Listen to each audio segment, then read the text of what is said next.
Hey everyone, how's it going? Thanks so much for tuning in. Today I want to introduce one of my latest acquisitions. This is a 1962 GMC C1000. It's a long bed, step side, pretty original truck, and it's still powered by the original 305 cubic inch V6. Yes, you heard that right. This is powered by a big block V6. And at the time this truck was made, this was actually the smallest engine that GMC offered at the time. They had bigger 6-cylinders, V8s based on this architecture, and even a monstrous, like 700 some cubic inch V12. It was just, GMC had some wild engines in the 60s and early 70s. But basically, in this video, instead of doing a traditional review, I need to get into doing some fixing on this thing because the wiring is an absolute mess. I can't drive it the way it is right now, so we're gonna go ahead and do a fresh oil change to kick things off. Then we're gonna rewire the truck. I'm gonna teach you a little bit about the history behind this truck and this super cool motor. And then hopefully by the end of the video, we'll take this thing for a test drive. So without further ado, let's go ahead and get started. This particular generation of GMC truck was produced between 1960 and 1966. The most noteworthy difference between these trucks and Chevrolet's trucks at the time were the engines. There were several variants of this 305 cubic inch V6, and this one happens to be the most powerful. It develops 165 horsepower at 3,800 RPM and 280 pound-feet of torque at 1,600 RPM. The bore and stroke measures 4.25 inches and 3.58 inches respectively, and the compression ratio is 7.75 to 1. They were workhorses to say the least, designed for durability, efficiency, and low cost when it comes to long-term maintenance. One example of how well engineered these things were was the high output oil pump, which was capable of pumping 14 gallons of oil per minute. The engine is lubricated as soon as it's started. The cam lobes dip into a built-in reservoir of oil as the camshaft rotates, preventing cam and valve scuffing. The oil filter is mounted similar to where a small block Chevy filter is, but it's a large cartridge filter.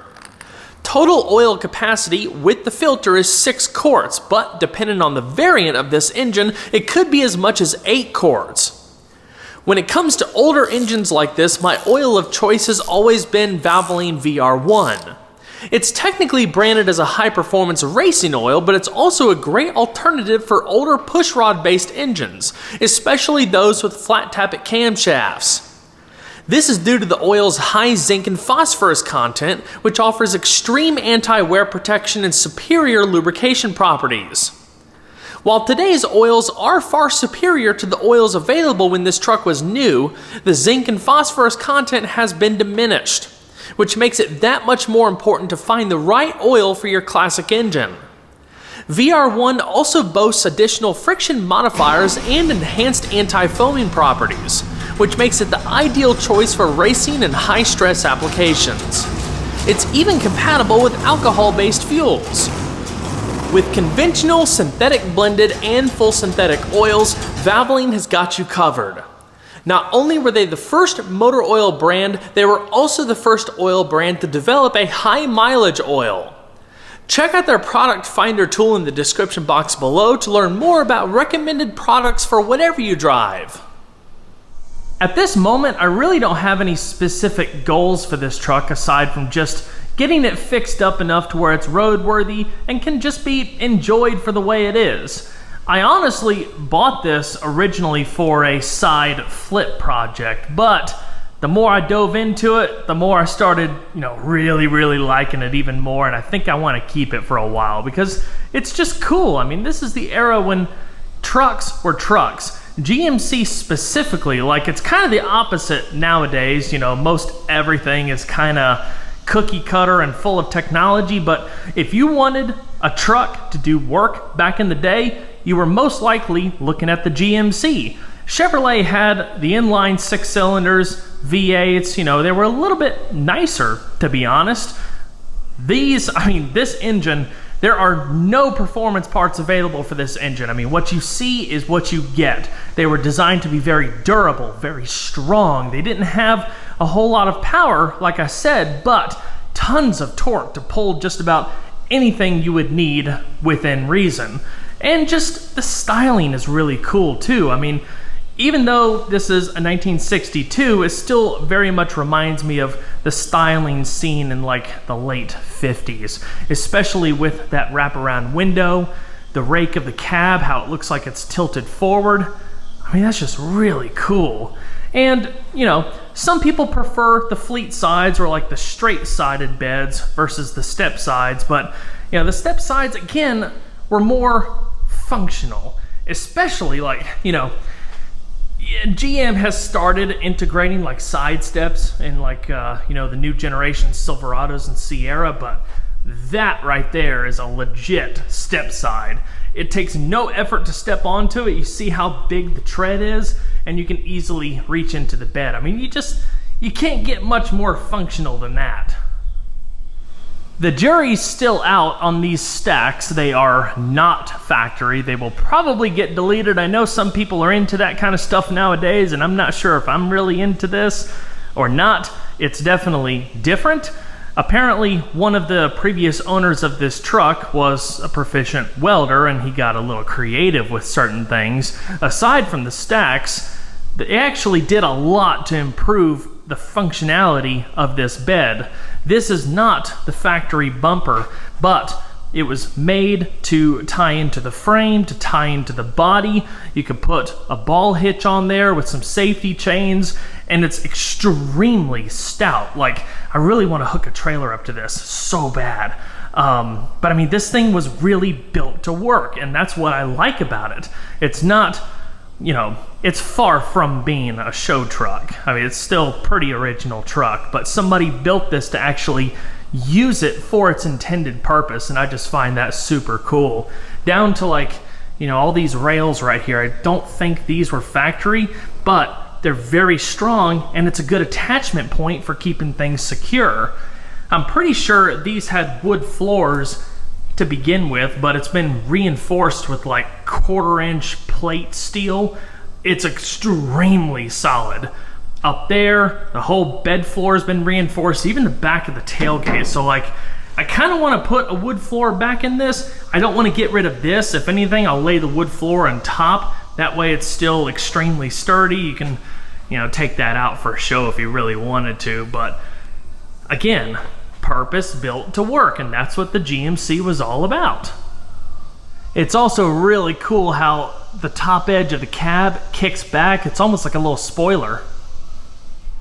Before we dive into the rewire, I want to show you guys the interior right quick because it is quite cool. Of course, there are no frills whatsoever. Manual transmission. The parking brake is located right there. You've got a horn, turn signals, manual windows, and that's about it. You do have a heater, but it doesn't work. Maybe I'll be able to fix that with the rewire, but this truck originally would have had a 3-speed manual transmission on the column. That has been deleted at some point, and I believe a 4-speed Muncie was swapped in. Definitely an interesting shifter layout. Very fun to drive. I have driven it on my driveway just a little bit, but you guys will get the full experience later on, of course. Alright, here's what's going to be happening. With all of the crazy back orders and whatnot that's happening throughout the automotive industry, I'm very thankful that the folks at my local O'Reilly were able to track down this American Auto Wire Classic Update Kit for a 1960 through 66 Chevy pickup. Now, this is the same generation as the GMC, however, American Auto Wire doesn't have a GMC specific harness. I'm sure most everything is pretty much the same, but of course there are probably going to be things that have to be modified, which we will figure that out when the time comes. But what's really nice about these classic update kits is that they include absolutely everything that you need to get the job done. Everything is labeled. You have all of the connections. You have a whole new fuse panel, new switches like, dimmer switch, ignition switch, etc. These are some of the most high quality wiring kits I've ever used. I'm also using something similar on Crystal's Chevelle, which we'll dive into that later on in the build. But I just wanted to give a quick FYI. It doesn't matter if you're seasoned when it comes to wiring or are relatively new. These kits are very self-explanatory and definitely worth the money. So I'm gonna work on unpacking everything, double checking the contents, and start laying everything out. I'm gonna start working on pulling out the factory harness and the fuse box. This truck has seen some rewiring in the past, but it was not done very good. There's a lot of twist caps holding things on. I don't see any solder joints. It's a mix of new and old wiring. It just needs to all go. So the first thing we're gonna start installing is the new fuse panel, which ditches the old style glass fuses. It still mounts up in the firewall, so everything's gonna have a factory-like layout. Once that's secure, we can start laying out the dash harness. Alrighty, what you see here is the entire factory harness for this truck. It's pretty much garbage because of all of the crap repairs and stuff, and the gauge cluster is pretty much useless too. Unfortunately, none of it worked, and somebody cut a tachometer into the original bezel, so whatever.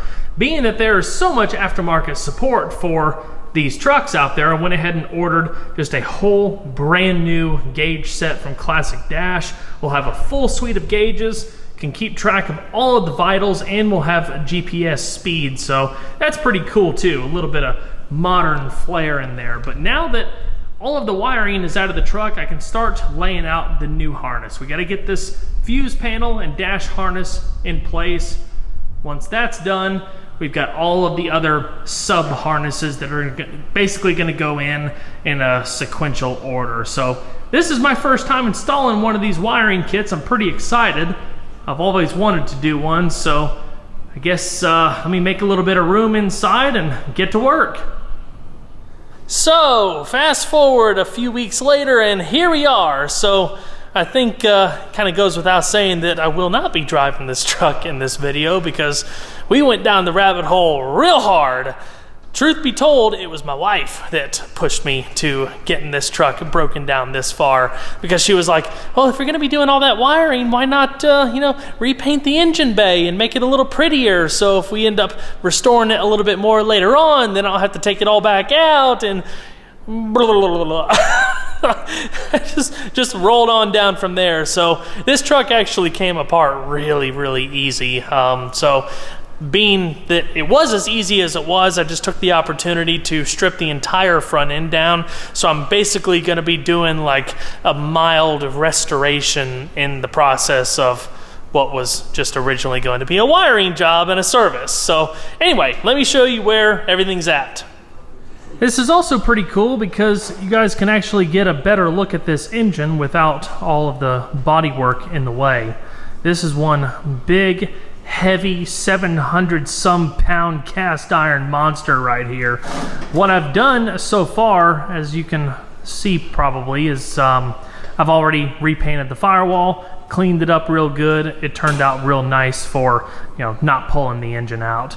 Being that this thing is as heavy as it is, and I'm not trying to go into a motor rebuild or anything like that, because this thing runs really, really good and is in fantastic shape for as old as it is. So basically what I'm wanting to do here is more or less a simple scuff and shoot, just to brighten up the engine and make it look a little bit nicer to match the powder coated inner panels that I'm having done, and of course the painted firewall. So I'm going to strip this down a little bit, replace whatever gaskets I can, and just let it be from there, and again, enjoy the truck for what it is. So right now I've got my buddy Ed over here. He helped me with the 79 Camaro revival videos. Hi, Ed. Howdy. He's working on getting the stacks removed. We went ahead and decided, Crystal and I, to get rid of those and put an actual exhaust system on that is still very cool, but I'll save that for a future video. I've already removed the factory exhaust manifolds, and because unfortunately they cut holes in the side steps, I went ahead and ordered new ones of those, or new steps. Gosh, I'm getting all rambly now. It's been a long day. But anyway, proper exhaust system, refresh the engine bay, make it look real nice, do a basic service, and that's gonna be basically it, I think. I don't know, no direction. We'll see how it goes. And before I close this video out, I figured I'd go ahead and show you guys what the new instruments are gonna look like. That is obviously the factory cluster. There's a molded replacement bezel that's gonna fit all of these very, very nice gauges. It'll have GPS speed and all that good stuff. It's just a nice, classy look. So looking forward to getting these put in. Well, everyone, that's going to wrap it up for this video. I hope you all enjoyed. If you want to see any particular videos on this 62 GMC, just give me a shout. I really have no plan and direction for how this series, if you even want to call it a series, is going to work out, but there might be some cool things we can have some fun with in this whole process. So I'll keep you up to date on that. If you don't already follow me on the social platforms, definitely give me a follow on Instagram and Facebook and Twitter, I suppose, as well. But anyway, if you haven't subscribed already, of course, be sure to do that and make sure the notification bell is selected so you can get properly notified of all of the new uploads. Don't forget to leave a like down below because that also helps the videos a lot as well. I'll see you guys on the next one. Take care.